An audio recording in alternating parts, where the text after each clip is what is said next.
దేశ భవిష్యత్తుకు కుటుంబ వ్యవస్థే పునాది అని ముఖ్యమంత్రి చంద్రబాబు స్పష్టం చేశారు.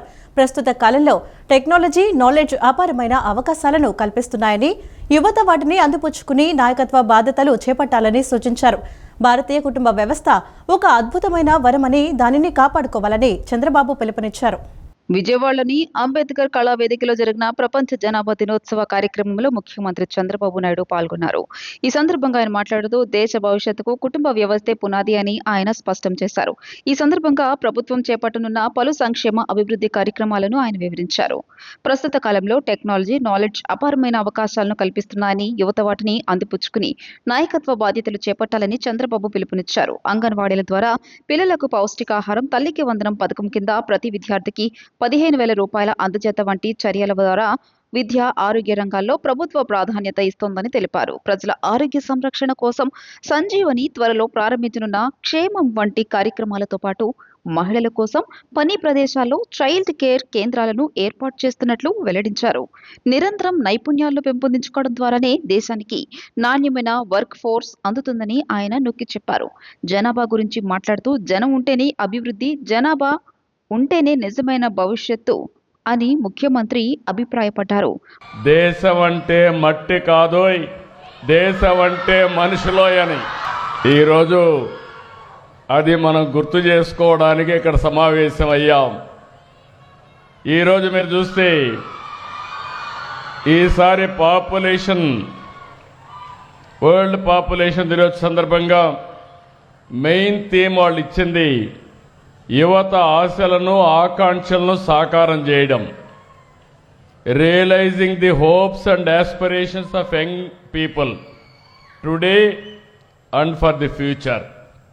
నేను ఒకటే చెప్తున్నా, ఈరోజు జనాభా నియంత్రణ కాదు, జనాభా సంరక్షణ ఒక నూతనమైన చరిత్ర ఈ రోజుతోనే ప్రారంభం అవుతుందని మరొకసారి తెలియజేస్తున్నా. ఒకప్పుడు నేను కూడా జనాభా తగ్గించాలని ఆలోచించాను. నాకు చాలామంది చెప్పారు అప్పుడు జనాభా తగ్గించడం అంత సులభం కాదని. మేధావులందరూ చెప్పారు జనాభా తగ్గించడం కష్టం, ముందు ఫిమేల్ లిటరసీ రావాలి, పేదరికం పోవాలి, అప్పుడే జనాభా తగ్గుతుందని చెప్పారు. నేను ఆలోచించాను, ఇదొక విషియస్ సర్కిల్. ఇది ఒకవేళ అందరినీ, ఆడపిల్లలందరినీ చదివించాలంటే 20-30 ఏళ్ళు పడుతుంది. పేదరికం పూర్తిగా తొలగించాలంటే 40-50 ఏళ్ళు పడుతుంది. అప్పటికి జనాభా పెరుగుతానే ఉంటుందని కొన్ని నిర్ణయాలు చేశాను. ఆ నిర్ణయాలు మీరు చూస్తే ఎవరైనా పోటీ చేయాలంటే 2 కంటే ఎక్కువ మంది పిల్లలుంటే పోటీకి అర్హత లేదని స్థానిక సంస్థలో చట్టాన్ని తీసుకొచ్చాను. ఇంకొక పక్కన ఒకప్పుడు 2 పిల్లలు అనేవాళ్ళం, ఒకరు ముద్దు, 2 ఓకే, 3 వద్దని ఆ రోజు క్యాంపెయిన్ చేశాం. ఈరోజు నేనే మళ్ళా ముందుకు వచ్చాను. దూరదృష్టితో ఆలోచించాను. అంటే ఎప్పటికప్పుడు మీరు గుర్తుపెట్టుకోవాలి, ఇక్కడ పిల్లలున్నారు. 25 సంవత్సరాల కంటే ముందు ఐటీ, దీనివల్ల లాభం ఏంటని ఆలోచించాను. ఆ రోజు ఐటీ ఆలోచించి ఐటీని ప్రమోట్ చేశాను. ఈరోజు గర్వంగా చెప్పగలుగుతున్నా, ప్రపంచం మొత్తం ఐటీ అంటే దానికి చిరునామా తెలుగు జాతి అని మరొకసారి విజ్ఞప్తి చేస్తున్నా. 25 సంవత్సరాలు ప్రపంచంలో ఏ దేశానికి పోయినా తెలుగువాడు ఉంటాడు. ప్రపంచంలో ఏ దేశంలో చూసినా అత్యధిక ఆదాయం సంపాదించే జాతి తెలుగు జాతి అని మీ అందరికీ విజ్ఞప్తి చేస్తున్నా. వియత్నాం పడవ ప్రమాద బాధితులకు అందుతున్న సహాయ చర్యలపై ముఖ్యమంత్రి చంద్రబాబు నాయుడు అధికారులతో సమీక్ష నిర్వహించారు. బాధితులను సురక్షితంగా స్వదేశానికి తీసుకురావడంతో పాటు మృతుల భౌతిక కాయాలను త్వరితగతిన స్వస్థలాలకు తరలించేలా అన్ని ఏర్పాట్లు చేయాలని అధికారులను ఆదేశించారు. వియత్నాం పడవ ప్రమాద బాధితులకు అందుతున్న సహాయ చర్యలపై ముఖ్యమంత్రి చంద్రబాబు నాయుడు అధికారులతో సమీక్ష నిర్వహించారు. బాధితులను సురక్షితంగా స్వదేశానికి తీసుకురావడంతో పాటు మృతుల భౌతిక కాయాలను త్వరితగతిన స్వస్థలాలకు తరలించేలా అన్ని ఏర్పాట్లు చేయాలని అధికారులను ఆదేశించారు. ప్రమాదంలో గాయపడిన గెల్లె కిషోర్ ప్రస్తుతం వియత్నాం ప్రభుత్వ ఆసుపత్రిలో చికిత్స పొందుతున్నారని అధికారులు సీఎంకు వివరించారు. ఆయన ఆరోగ్యం క్రమంగా మెరుగుపడుతోందని తెలియజేశారు. ప్రమాదంలో మరణించిన వారి భౌతిక కాయాలను స్వదేశానికి తరలించేందుకు వియత్నాంలోని భారత రాయబార కార్యాలయం ప్రత్యేక ఏజెన్సీని నియమించినట్లు అధికారులు వెల్లడించారు. మృతదేహాల అప్పగింత తరలింపు ప్రక్రియ ఇప్పటికే ప్రారంభమైనట్లు సీఎంకు తెలియజేశారు. అదే సమయంలో ప్రమాదం నుంచి సురక్షితంగా బయటపడిన పర్యాటకులను ఈ రోజే విమానాల ద్వారా వారి స్వస్థలాలకు తరలించేలా ఏర్పాట్లు చేసినట్లు అధికారులు తెలిపారు. వీరికి అవసరమైన విమాన టికెట్లను సంబంధిత మొబైల్ సర్వీస్ ప్రొవైడర్ సంస్థ ఏర్పాటు చేసినట్లు వెల్లడించారు. బాధితులంతా సురక్షితంగా స్వదేశానికి చేరుకునే వరకు, అలాగే మృతుల భౌతిక కాయాల తరలింపు ప్రక్రియ పూర్తయ్యే వరకు అవసరమైన అన్ని సహాయ సహకారాలు అందించాలని సీఎం చంద్రబాబు ఏపీ భవన్ అధికారులను ఆదేశించారు. ఈ మొత్తం ప్రక్రియలో వియత్నాంలోని భారత రాయబార కార్యాలయంతో నిరంతరం సమన్వయం చేసుకుంటూ వేగంగా చర్యలు తీసుకోవాలని సీఎం చంద్రబాబు అధికారులను ఆదేశించారు. నేరం జరిగాక పోలీసుల అవసరం వస్తుందని, ఆ నేరమే జరగకుండా చేయగలిగే శక్తి పుస్తకానికి ఉందని హోంమంత్రి అనిత పేర్కొన్నారు. పోలీసుల చేతుల్లోని తుపాకుల కంటే రచయితల చేతుల్లోని కళలే గొప్పవన్నారు. అందుకే తెలుగు సాహిత్యం ద్వారా సేవ చేస్తున్న రచయిత్రులందరికీ పాదాభివందనాలు అన్నారు. నక్సలిజం, ఫ్యాక్షనిజం కంటే ప్రస్తుతం సోషల్ మీడియా సమస్యగా మారిందన్నారు. తల్లి, భార్య చదవలేని, వినలేని భాషలో అవమానపరుస్తున్నారని పేర్కొన్నారు. మండలి వెంకటకృష్ణారావు శత జయంతి ఉత్సవాల సందర్భంగా విజయవాడ కేబిఎన్ కళాశాలలోని ఎద్దనపూడి సులోచనారాణి సభా ప్రాంగణంలో 3వ అంతర్జాతీయ తెలుగు రచయిత్రుల మహాసభలకు శనివారం శ్రీకారం చుట్టారు. 4 వేదికలపై నిర్వహించిన సాహిత్య సదస్సులు, చర్చా గోష్ఠులు, కవి సమ్మేళనాలకు దేశంలోని పలు ప్రాంతాల నుంచి మహిళా రచయితలు తరలివచ్చారు. మహాసభల్లో పురస్కారాల ప్రధానోత్సవానికి హోంమంత్రి అనిత, ఏపీ హైకోర్టు న్యాయమూర్తి జస్టిస్ పివి జ్యోతిర్మయి ముఖ్య అతిథిగా హాజరై మాట్లాడారు. తెలుగు భాషపై ఉన్న ప్రేమే తనను ఇక్కడికి తీసుకొచ్చిందని అన్నారు. మహిళా దినోత్సవాలు ఎన్ని నిర్వహించినా విద్యతోనే సాధికారత సాధ్యమని చెప్పారు. గతంలో జూనియర్ సివిల్ జడ్జిల ఎంపికలో పురుషుల శాతం ఎక్కువ ఉండేదని, ఇప్పుడు మహిళల సంఖ్య పెరిగిందని చెప్పారు. మహాసభల గౌరవాధ్యక్షులు మండలి బుద్ధప్రసాద్ మాట్లాడుతూ తెలుగు సంస్కృతి సాంప్రదాయాలను ఇతర దేశాల్లో మన వాళ్ళు కాపాడుతున్నారని, తెలుగు గడ్డపై ఆ తపన లోపించడం బాధాకరమని అన్నారు. నన్నపనేని రాజకుమారి ప్రముఖ రచయిత్రి ఓల్గా, మహాసభల గౌరవ కార్యనిర్వాహక అధ్యక్షులు యార్లగడ్డ లక్ష్మీప్రసాద్, అధ్యక్ష ప్రధాన కార్యదర్శులు గుత్తికొండ సుబ్బారావు, జీవి పూర్ణచందు తదితరులు మాట్లాడుతూ ఎంతో మంది రచయితలు సమాజ దశను మార్చడంలో సఫలీకృతులయ్యారని, సమాజంపై చెరగని ముద్రను వేశారని పేర్కొన్నారు. మొల్ల నుంచి ఆరంభించి ఎద్దనపూడి సులోచనారాణి, తెన్నేటి హేమలతాదేవి, ఊటుకూరి లక్ష్మీకాంతమ్మ వంటి ఎందరో రచయిత్రులు సమాజాన్ని ప్రభావితం చేశారని పలువురు రచయిత్రులు పేర్కొన్నారు. సమాజంలో మహిళలపై జరుగుతున్న అకృత్యాలకు అడ్డుకట్టపడాలంటే పిల్లలకు చిన్నప్పటి నుంచే సాహిత్యం, కథలు, కవితలు దరి చేర్చాలన్నారు. అప్పుడే వారు సామాజిక పరిస్థితులపై అవగాహన పెంచుకుని నేరాల బాట పట్టకుండా ఉంటారని సూచించారు. తెలుగులో ఉన్న కమ్మదనం, అమ్మదనం తెలుగులోనే ఉంటుందేమో. తెలుగులో ఎవరైనా ప్రపంచ దేశాల్లో ఎక్కడికి వెళ్ళినా కూడా తెలుగులో పిలిచే ఆ అమ్మ అన్న ఒక పదానికి ఎంతటి క్రూరుడైనా ఆగిపోయే ఒకే ఒక పదం అమ్మ అనే పదం. ఆ పదాన్ని తెలుగులో మాట్లాడితేనే మా అన్న, మమ్మీ అన్న, వాట్ ఎవర్ ఇట్ మేబీ, ఏం జరిగినా వాళ్ళ భాషలు తిరిగి ఉన్నప్పటికీ కూడా ఆ తెలుగుతనంలో ఉన్న ఆ ఒక్క మాధుర్యం ఏదైతే ఉందో అది నిజంగా ఒక రకంగా చెప్పాలంటే వీఆర్ ఆల్ బ్లెస్డ్. అటువంటి తెలుగుని మనకు అందించిన ఎంతోమంది సాహితీవేత్తలు. నిజంగా ఈరోజు మన వెంకటకృష్ణారావు గారి గురించి మనం చెప్పుకోవాలి. ఈరోజు నాకు తెలియదని, మీకు తెలియదని కాదు, కానీ శత జయంతోత్సవాలు అయినప్పటికీ కూడా ఈ రోజుకి కూడా మన మండలి వెంకటకృష్ణారావు గారి పేరు మీద, శత జయంతోత్సవాల పేరు మీద ఒక్క పిలుపు పిలిస్తే ఉదయం నుంచి కూడా సుమారుగా 700-800 మందికి పైగా ఇక్కడ రచయితలు ఇక్కడే ఉన్నారండి అని చెప్పి ఇందాకే మా అరుణక్క కూడా చెప్పింది. అంటే అంతమంది రచయితల్ని ఒకే వేదిక మీద తీసుకురావడం ఒక గొప్ప. ఆ తీసుకురావడానికి గల బలమైన కారణం ఏంటంటే వెనకాతల మనకి ఏదో అంటారు కదా, కనిపించిన ఒక శక్తి కనిపిస్తుంది అంటే అదే మండలి వెంకటకృష్ణారావు గారు.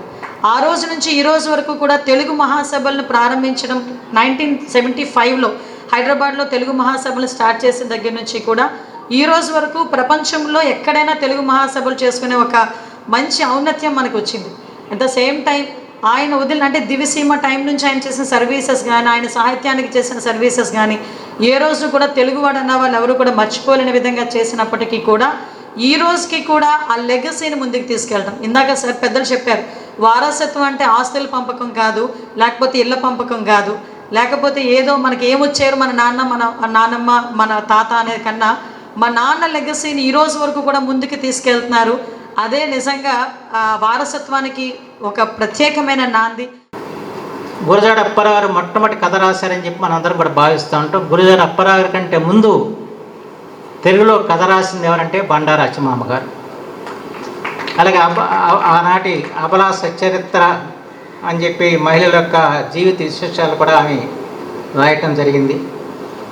అంటే తొలితరంలో ఆధునిక తెలుగు సాహిత్యంలో తొలితరం రచయిత్రిగా వారిని గుర్తించి వారి పేరిట ఈ రోజున ఈ సభావేదికని ఏర్పాటు చేసుకోవటం జరిగింది. అలాగే ఈ ప్రాంగణానికి ఎద్దనపూడి సులోచన రాణి గారి పేరు పెట్టాం. ఎద్దనపూడి సులోచన గారు కూడా కృష్ణా జిల్లాలో కాజ గ్రామంలో జన్మించారు. ఈ తెలుగునాట సాహిత్యంలో నవలా యుగంలో సులోచన రాణి గారిది ఒక ప్రత్యేకమైన పాఠకుల్ని పొందిన రచయిత్రి అని చెప్పి మనం చెప్పచ్చు. మనం ఆది కవి నన్నయ్య దగ్గర నుంచి మొదలు పెడితే నన్నయ్య యుగం, తిక్కన యుగం, శ్రీనాథ యుగం, ప్రబంధ యుగంలో పెద్దన వీళ్ళు వాళ్ళు అందరూ కూడా పురుషుల పేర్లే మనకు వినపడతాయి. ఆ సాహిత్య యుగ విభజనలన్నీ మగ విభజనలుగానే మారిపోయినటువంటి ఒక చరిత్ర నుంచి మనం నడిచి వచ్చాం. ఆ చరిత్రలో మనదైనటువంటి చోటు సంపాదించుకోవటానికి చాలా చాలా పోరాటాలు చేస్తాం. సామ దాన భేద దండోపాయాలన్నింటితోనూ మనం మన స్థానం కోసం పోరాడాం. రాబోయే పుష్కరాల నాటికి నర్సాపురంలో రోడ్లు, డ్రైన్లు, పార్కుల పనులను పూర్తి చేయాలని ముఖ్యమంత్రి చంద్రబాబు నాయుడు ఆదేశించారు. మంత్రి నారాయణ తెలిపారు. అర్బన్ ఛాలెంజ్ ఫండ్ కింద కేంద్ర ప్రభుత్వం ఏపీకి 14,000 కోట్లు కేటాయించిందని, అందులో భాగంగా నర్సాపురం మున్సిపాలిటీకి 34 కోట్లు మంజూరు చేశామని వెల్లడించారు. గత ప్రభుత్వం ఖజానాను ఖాళీ చేసి వెళ్లినప్పటికీ సీఎం చంద్రబాబు కేంద్ర ప్రభుత్వ సహకారంతో భారీగా నిధులు తీసుకువచ్చి అభివృద్ధి పనులు చేస్తున్నారని కొనియాడారు. పశ్చిమ గోదావరి జిల్లా నర్సాపురంలో రాష్ట్ర పురపాలక శాఖ మంత్రి నారాయణ క్షేత్రస్థాయిలో పర్యటించారు.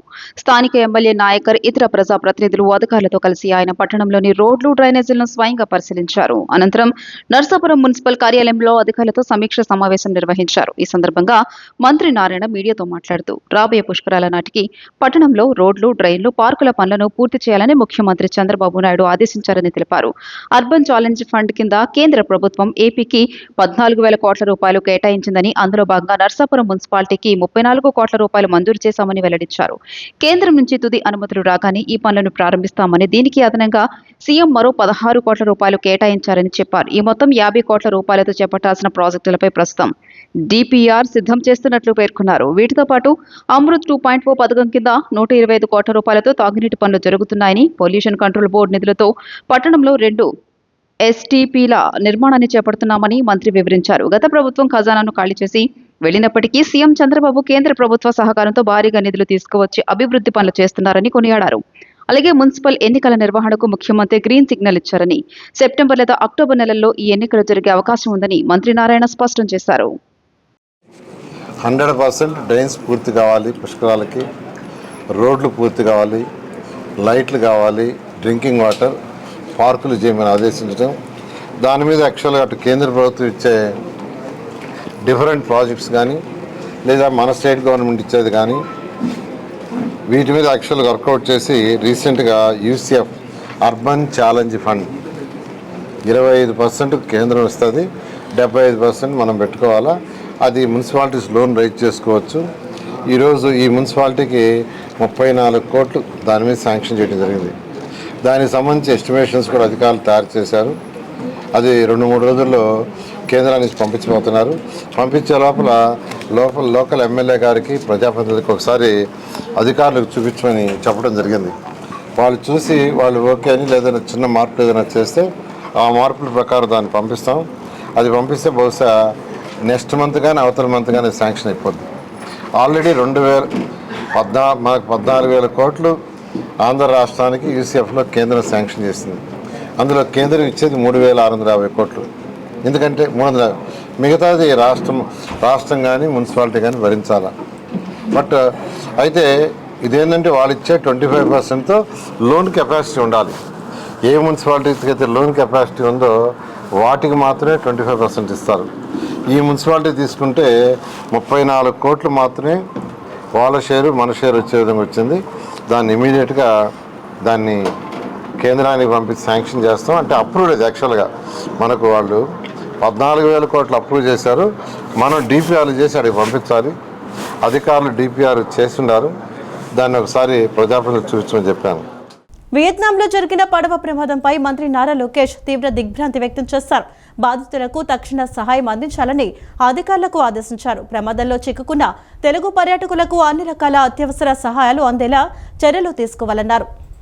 వియత్నాంలో జరిగిన పడవ ప్రమాదంపై ఆంధ్రప్రదేశ్ రాష్ట్ర ఐటీ, ఎలక్ట్రానిక్స్ మరియు విద్యాశాఖ మంత్రి నారా లోకేష్ తీవ్రంగా స్పందించారు. ఈ ప్రమాద ఘటనను అత్యంత సీరియస్ గా తీసుకున్న మంత్రి అందులో ఆంధ్రప్రదేశ్ కు చెందిన పర్యాటకులు చిక్కుకున్నారనే ప్రాథమిక సమాచారంపై తక్షణమే రంగంలోకి దిగారు. ఈ విషయమై ఢిల్లీలోని ఏపీ భవన్ సీనియర్ అధికారులతో, రాష్ట్ర ప్రభుత్వ ఉన్నతాధికారులతో మంత్రి లోకేష్ అత్యవసరంగా మాట్లాడారు. ఘటనకు సంబంధించిన పూర్తి వివరాలను, తాజా పరిస్థితిని అధికారులను అడిగి తెలుసుకున్నారు. సరదాగా విహారయాత్ర కోసం వియత్నాం వెళ్లిన ఆంధ్రప్రదేశ్ కు చెందిన పర్యాటకులు ఈ ప్రమాదంలో చిక్కుకున్నట్లు అధికారులు మంత్రికి వివరించారు. ఈ ప్రమాదంపై వియత్నాంలోని భారత రాయబార కార్యాలయంతో ఏపీ భవన్ అధికారులు నిరంతరం టచ్ లో ఉన్నట్లు మంత్రికి తెలియజేశారు. ప్రమాదంలో చిక్కుకున్న తెలుగు పర్యాటకులకు అన్ని రకాల అత్యవసర సహాయాలు అందేలా కేంద్ర విదేశాంగ శాఖతో పాటు సంబంధిత కేంద్ర ప్రభుత్వ విభాగాలతో పూర్తి స్థాయిలో సమన్వయం చేసుకోవాలని మంత్రి నారా లోకేష్ అధికారులను ఆదేశించారు. గ్రామీణ ఆర్థిక వ్యవస్థకు సహకార రంగమే వెన్నెముక అని కృష్ణా జిల్లా కేంద్ర సహకార బ్యాంకు చైర్మన్ నెట్టెం రఘురాం, రాష్ట్ర ప్రభుత్వ విప్ గన్నవరం ఎమ్మెల్యే యార్లగడ్డ వెంకట్రావు స్పష్టం చేశారు. ప్రాథమిక సహకార సంఘాల ద్వారా రైతులు, చేతివృత్తిదారులకు రుణాలు అందిస్తున్నామని తెలిపారు. కృష్ణా జిల్లాలో 425 సహకార సంఘాలు రైతులకు సేవలు అందిస్తున్నాయని, వ్యవసాయ రుణాలతో పాటు వ్యవసాయేతర రుణాలను కూడా అందించే దిశగా కేడీసీసీ బ్యాంకు పనిచేస్తుందన్నారు. కృష్ణా జిల్లా గన్నవరం మండలం బుద్ధవరంలో ఆధునీకరించిన ప్రాథమిక వ్యవసాయ సహకార పరపతి సంఘం భవనాన్ని KDCC bank chairman Nettem Raghuram, రాష్ట్ర ప్రభుత్వ విప్ ఎమ్మెల్యే యార్లగడ్డ వెంకట్రావు కలిసి ప్రారంభించారు. ఈ సందర్భంగా వారు రైతులు, ప్రజలతో కలిసి ఎడ్ల బండిపై ర్యాలీగా కార్యాలయానికి చేరుకున్నారు. భవన నిర్మాణానికి స్థలం ఇచ్చిన దాత గూడవల్లి మల్లికార్జున వరప్రసాద్ ను వారు ఘనంగా సత్కరించారు. ఈ కార్యక్రమంలో KDCC bank chairman Nettem Raghuram మాట్లాడుతూ గ్రామీణ ఆర్థిక వ్యవస్థకు సహకార రంగమే వెన్నెముక అని, రైతులు, చేతి వృత్తిదారులకు రుణాలు అందిస్తున్నామని చెప్పారు. కేంద్ర ప్రభుత్వం సహకార్ సే సమృద్ధి నినాదంతో సహకార సంఘాలను డిజిటలైజేషన్ చేస్తోందని, దీనివల్ల రుణాల మంజూరు నుంచి ఆడిట్ వరకు పారదర్శకత పెరుగుతుందన్నారు. కృష్ణా జిల్లాలోని 425 సహకార సంఘాల ద్వారా వ్యవసాయేతర రుణాలు కూడా అందించేలా కేడీసీసీ బ్యాంక్ పనిచేస్తుందని తెలియజేశారు. సెంట్రల్ గవర్నమెంట్ ఒక ప్రత్యేకమైనటువంటి చట్టాన్ని తెచ్చి 5 ఏళ్ళు అయింది. ఇప్పటికీ మొత్తం దేశంలో ఉన్నటువంటి దాదాపు 8 లక్షల పైచిలకు సహకార సంఘాలని ఈ రోజున ఏ రకమైన సహకార సంఘాలు అన్నిటినీ కూడా ఈ రోజున ఈ యొక్క కంప్యూటరైజ్ చేయటం అనేది జరిగింది. ఈ సాంకేతికమైనటువంటి విధానాలను ఈ రోజున దానిలో తీసుకొని వచ్చి దానిలో ఒక ప్రొఫెషనలిజాన్ని ప్రవేశపెట్టి ఏదో సాంప్రదాయకంగా కాకుండా ఒక పద్ధతి ప్రకారం ట్రాన్స్పరెంట్గా ఈ యొక్క డిజిటలైజేషన్ చేయటం కానీ, కంప్యూటరైజ్ చేయటం కానీ, ఏది రుణం అంటే రుణాలని అందించేటటువంటి క్రమంలో అప్లికేషన్ పెట్టుకునేటటువంటి స్థాయి నుంచి డిస్బర్స్మెంట్ వరకు కూడా, అలాగనే ఇతర ఆడిట్ వ్యవహారాలు కానీ ఇలాంటివి అన్నిటినీ కూడా ఈ రోజున ఈ సాంకేతికమైనటువంటి పద్ధతులు ట్రాన్స్పరెంట్ గా చేయాలి అనేటటువంటి ప్రయత్నం ఈ రోజున చేస్తా ఉన్నాం. అనంతరం ఎమ్మెల్యే యార్లగడ్డ వెంకట్రావు మాట్లాడుతూ గన్నవరం నియోజకవర్గంలోని PACSల అభివృద్ధికి కేడీసీసీ చైర్మన్ సానుకూలంగా స్పందించి నిధులు మంజూరు చేయడంపై కృతజ్ఞతలు తెలియజేశారు. గత ప్రభుత్వ నిర్లక్ష్యం వల్ల మూతపడే స్థితికి చేరిన కేసరపల్లి PACS పునరుద్ధరణకు తక్షణమే 8 లక్షల రూపాయలు కేటాయించారని తెలియజేశారు.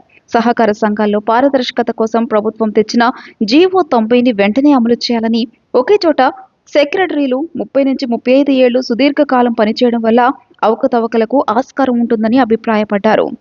ఈ జీవో అమలుపై ఆప్కాప్ సమావేశాల్లో మాట్లాడాలని కేడీసీసీ చైర్మన్ కు విజ్ఞప్తి చేస్తూ నియోజకవర్గ PACS ప్రతినిధులు తమ సంఘాల అభివృద్ధికి ప్రతిపాదనలు సిద్ధం చేసుకోవాలని సూచించారు. కేసరపల్లి పిఎస్ఈఎస్కి కొత్తగా తీసేసిన బ్యాంకును మళ్ళీ రిస్టోర్ చేస్తున్నందుకు గత పాలన ఎంత దరిద్రంగా పరిపాలించేదానికి ఇది ఒక నిదర్శనం. దాన్ని గాలికి వదిలేస్తే అదే పిఎస్ఈఎస్ మళ్ళీ రిస్టోర్ చేసే పరిస్థితి. ఆ పిఎస్ఈఎస్కి డబ్బులు లేవండి, ఒక 8 లక్షల రూపాయలు కావాలని ఫోన్లో అడిగితే ఇందాక అడుగుతుంటే నువ్వు చెప్పిన రోజే శాంక్షన్ చేస్తానని చెప్పిన మాజీ మంత్రి కేడీసీసీ బ్యాంక్ చైర్మన్ రఘురాం గారికి ధన్యవాదాలు తెలియజేస్తూ, ఈ 2000 పైన ఉన్న సొసైటీల్లో 425 సొసైటీలు ఈ జిల్లాలో ఉన్నాయి. ఆప్కాబ్ చైర్మన్ రాలేదనే బాధే తప్ప, కానీ మిగతా అన్ని దాదాపు 400 బాధ కంటే 25% ఆఫ్ పిఎస్ఈఎస్ అధ్యక్షుడు ఈయనే. ఆఖరికి ఆప్కాబ్కి ఇప్పుడు కూడా మీడియా ద్వారా సూచన చేయదలుచుకున్నా. గతంలో నేను చైర్మన్ ఉన్నప్పుడు కూడా చెప్పా, దీని మీద జీవో 90 ఇంప్లిమెంట్ చేయమని ఆ రోజు జగన్మోహన్ రెడ్డికి చెప్తే నన్ను హెచ్ఆర్ పాలసీ రెమెడీ నేనే రాసి ఆ రోజు ముఖ్యమంత్రికి ఇచ్చి, సెక్రటరీల వ్యవస్థ వల్ల పిఎస్ఈఎస్లు అన్యాక్రాంతం అవుతున్నాయి. కొన్ని పిఎస్ఈఎస్ చైర్మన్ చదువు లేని వాళ్ళు అయితే సెక్రటరీ చేతిలో పెత్తనం ఉంటుంది.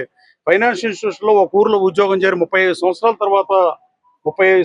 తర్వాత కూడా రిటైర్ అదే ఊర్లో అవుతున్నాడంటే అది ఫైనాన్షియల్ ఇన్స్టిట్యూట్ మంచిది కాదని చెప్పిన జీవో 90 ఇప్పించినా ఇవాళ కూడా అమలు కాలేదు. అచ్చెన్నాయుడు చాలాసార్లు మంత్రి గారిని అడిగా.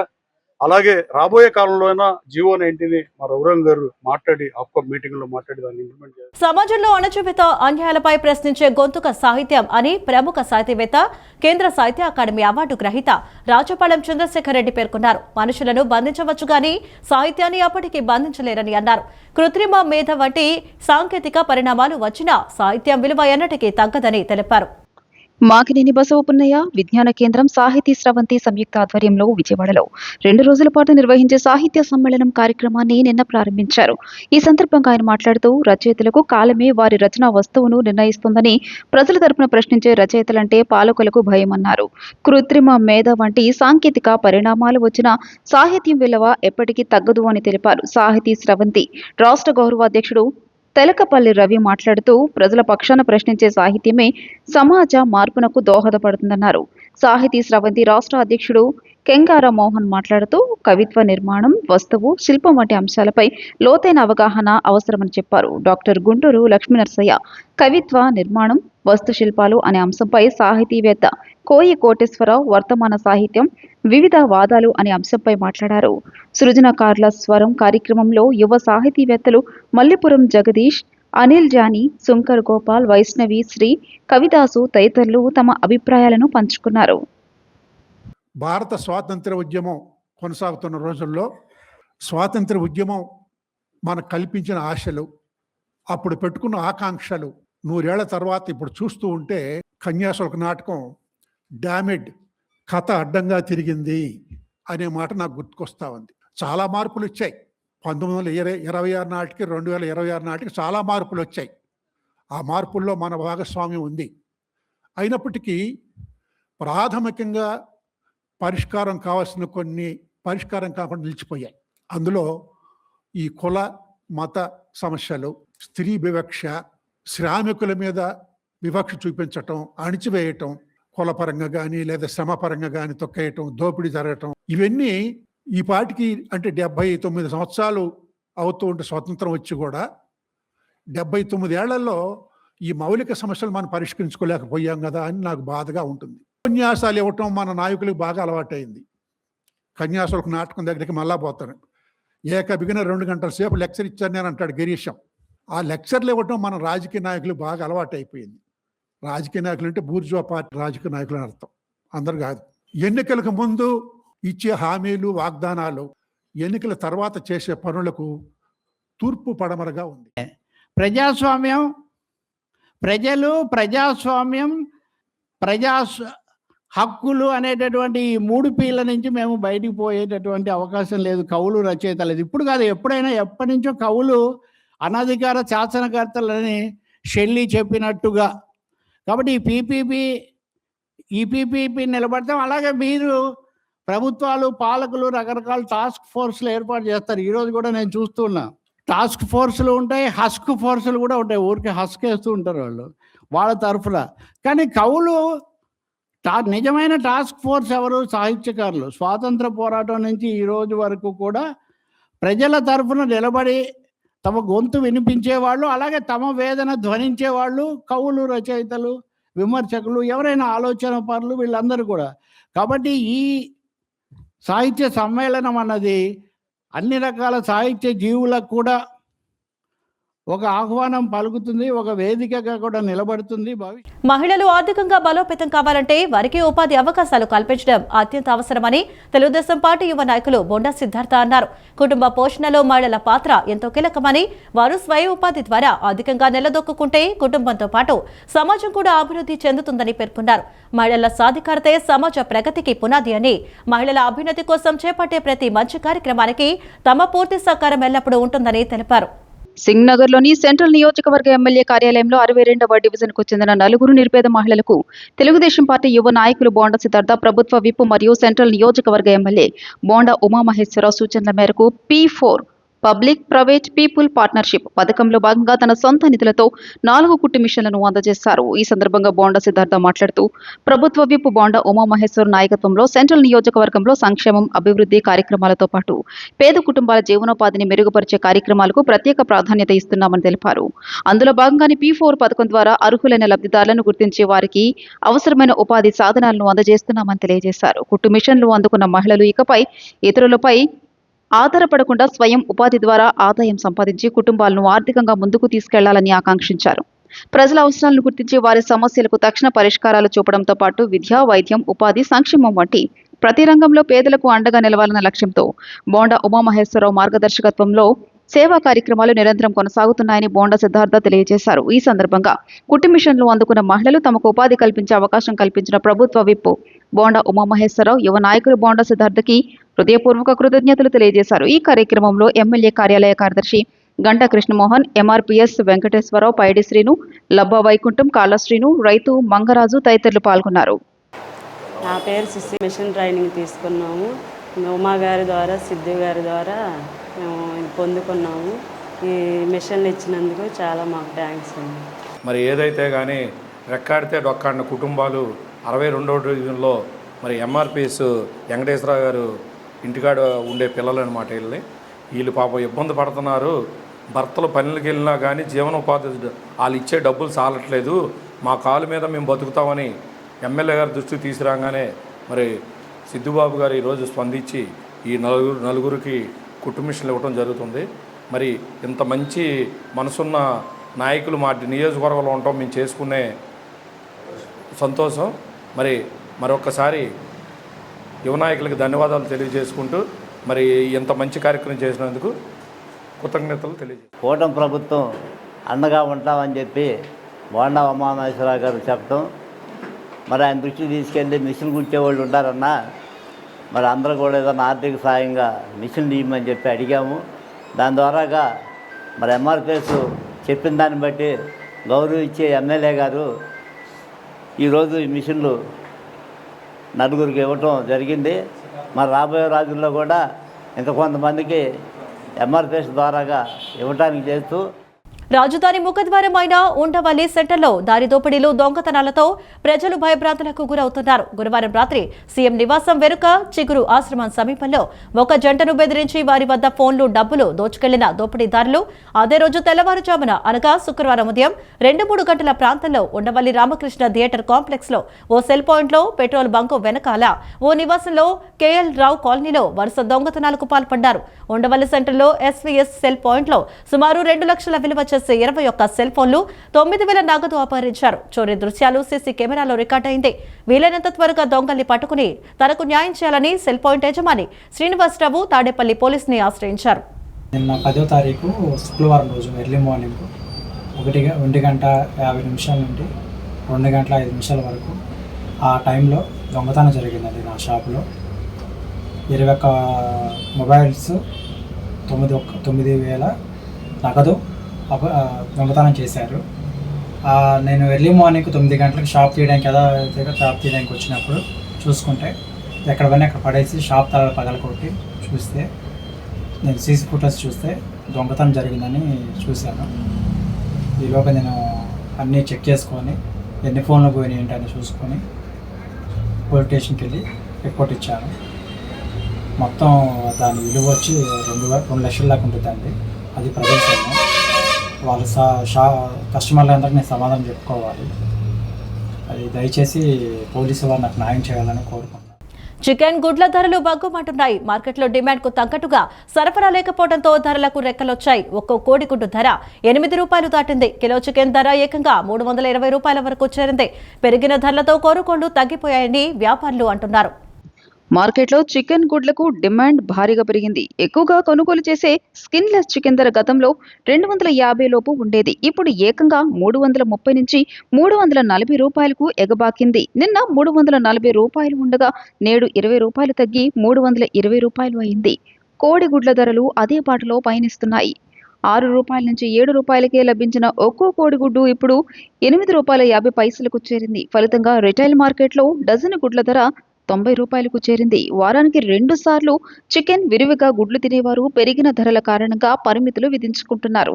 ఆదివారం వస్తే ముక్క లేనిదే ముద్ద దిగని వారు పెరిగిన ధరల భారాన్ని తట్టుకోలేక కొనుగోళ్లు తగ్గించుకుంటున్నారు. కిలో కొనేవారు ఇప్పుడు అరకిలోతోనే సరిపెట్టుకుంటున్నారు. వారానికి ఒకసారి చికెన్ తినే అలవాటున్న మధ్యతరగతి ప్రజలు ఇప్పుడు నెలకు ఒకసారి కొనుగోలు చేసే పరిస్థితి వచ్చిందంటున్నారు.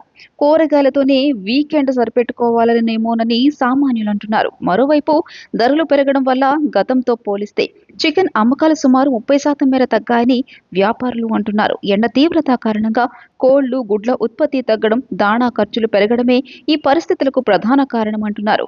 మరో నెలన్నర వరకు ఇదే పరిస్థితి కొనసాగవచ్చని అంచనా వేస్తున్నారు. ధరలు ఇలానే ఉంటే పూర్తిగా నష్టపోతామని వ్యాపారులు ఆందోళన చెందుతున్నారు. ముడి సరుకులు, చికెన్ గుడ్ల ధరలు పెరగడంతో హోటళ్లు, మెస్లలో భోజనం రేట్లు పెంచాల్సిన పరిస్థితి ఏర్పడింది. దీంతో బిర్యానీ, చికెన్ కర్రీ ఆర్డర్లు సగానికి తగ్గిపోయాయని హోటల్ యజమానులు చెబుతున్నారు. ఫంక్షన్లో చికెన్ వంటకాలకు డిమాండ్ ఉన్నప్పటికీ పెరిగిన ధరలతో నిర్వాహకులు ప్రత్యామ్నాయ మార్గాలు చూసుకుంటున్నారు. ఓటర్ల జాబితా ప్రత్యేక సమగ్ర సవరణకు సంబంధించి ఓటర్లు తమ వివరాలు నింపిన ఎన్యూమరేషన్ పత్రాలను BLOలకు సమర్పించేందుకు ఈ నెల 14 ఆఖరి గడువు. మరో 2 రోజులే సమయం ఉంది. ఇప్పటికే చాలా మంది ఎన్యూమరేషన్ పత్రాలను BLOలకు ఇవ్వలేదు. రాష్ట్ర వ్యాప్తంగా ఉన్న 4,16,27,694 మంది ఓటర్లలో 4,16,167 మందికి ఎన్యూమరేషన్ పత్రాలను పంపిణీ చేశామని ఎన్నికల సంఘం చెబుతోంది. ఎన్నికల సంఘం నిబంధనల ప్రకారం BLOలే ఇంటింటికి వెళ్లి ఎన్యూమరేషన్ పత్రాలు అందివ్వాలి. ఒక్కో BLO పరిధిలో 800 నుంచి 1200 ఓట్లే ఉన్న నేపథ్యంలో ప్రతి ఇంటికి 3 సార్లు వెళ్లాలని ఈసీ నిర్దేశించింది. పత్రాల పంపిణీ దశలోనే కొందరు BLOలు తప్పటడుగులు వేశారు. పంపిణీ పూర్తి చేసేశామని రికార్డులో చూపించుకోవడం కోసం తోచిన విధంగా డిస్పోజ్ చేశారు. కొందరు ఓటర్లను వారి వద్దకు పిలిపించి ఈ పత్రాలు ఇవ్వగా మరికొందరు స్థానికంగా ఉండే రాజకీయ పార్టీలకు సంబంధించిన బూత్ లెవెల్ ఏజెంట్లకు అప్పగించారు. ఇంకొందరు పంపిణీ చేయకుండానే చేసినట్లు చూపించారు. ఆ పత్రాలు ఓటర్లకు చేరాయో లేదో తెలియని పరిస్థితి. వాటిని తిరిగి తీసుకోవడం వారికి ఇప్పుడు సమస్యగా మారింది. నగరాలు, పట్టణ ప్రాంతాల్లో నివసిస్తున్న వారిలో పలువురికి వారి స్వగ్రామాల్లో ప్రస్తుతం నివసిస్తున్న చోట ఓట్లు ఉన్నాయి. ఈ 2 ఓట్లకు సంబంధించిన ఎన్యూమరేషన్ పత్రాలు వారికి అందాయి. చాలా మంది స్వగ్రామాల్లో ఓట్లు కొనసాగించుకునేందుకు మొగ్గు చూపి అక్కడే పత్రాలు సమర్పించారు. నగర పట్టణ ప్రాంతాల ఓటర్లకు సంబంధించిన ఎన్యూమరేషన్ పత్రాల్ని పక్కన పడేశారు. BLOలు ఫోన్లు చేసినా అడిగినా వారి నుంచి స్పందన ఉండట్లేదు. పట్టణాల్లో అద్దెకు ఉండేవారు ఇళ్లు మారిపోవడం వల్ల చిరునామాలు, ఫోన్ నెంబర్లను పట్టుకోవడం ఇబ్బంది అవుతోంది. అలాంటి వారి ఎన్యూమరేషన్ పత్రాల్లో చాలా వరకు వెనక్కి రావట్లేదు. కొందరు ఓటర్లకు ఎన్యూమరేషన్ పత్రం ఎలా నింపాలో తెలియకపోవడం, 2002 నాటి ఓటర్ల జాబితాలో తమ వివరాలు తెలుసుకోవడం ఎలాగో తెలియకపోవడం తదితర సమస్యలు తలెత్తాయి. ఉద్యోగరీత్యా వివిధ ప్రాంతాలకు తిరుగుతున్న వారికి 2002లో తమ ఓటు ఎక్కడ ఉందో తెలియకపోవడం ఇబ్బందికరంగా మారింది. మీకు ఎన్యూమరేషన్ పత్రం అందలేదా? అందిన వివరాలు నింపిన పత్రాన్ని తీసుకోవడానికి BLO రాలేదా? ఆలస్యం చేయొద్దు. వెంటనే మీ BLOను సంప్రదించండి. వారి ఫోన్ నెంబర్ తెలియకపోతే ECI net mobile app download చేసుకుని book a call with BLO విభాగంలోకి వెళ్లి మీ ఫోటో, ఓటరు గుర్తింపు కార్డు నంబరు, మీ ఫోన్ నెంబర్ నమోదు చేయండి. OTP వస్తుంది. దాన్ని నమోదు చేస్తే చాలు మీకు BLOతో కాల్ బుక్ అవుతుంది. BLOనే మిమ్మల్ని సంప్రదిస్తారు. చాలా మంది ఓటర్లు వారి ఎన్యూమరేషన్ పత్రాలను BLOలకు ఇచ్చినప్పటికీ అవి డిజిటైజ్ అయ్యాయో లేదో తెలియక సతమతమవుతున్నారు. అలాంటి వారు https://voters.eci.gov.in వెబ్సైట్లోకి వెళ్లి ఓటర్ ఫోటో గుర్తింపు కార్డు నంబరు నమోదు చేసి ఎన్యూమరేషన్ పత్రం సబ్మిట్ అయ్యిందో లేదో చూసుకోవచ్చు. ఎన్టీఆర్ జిల్లాలో 14,07,640 ఎన్యూమరేషన్ ఫారాల డిజిటైజేషన్ అయ్యింది. ఆదివారం కూడా సర్ ప్రత్యేక శిబిరాలు అందుబాటులో ఉంటాయని సద్వినియోగం చేసుకోవాలని కలెక్టర్ లక్ష్మీషా సూచించారు. ఈ వార్తలు ఇంతటితో సమాప్తం. నమస్కారం.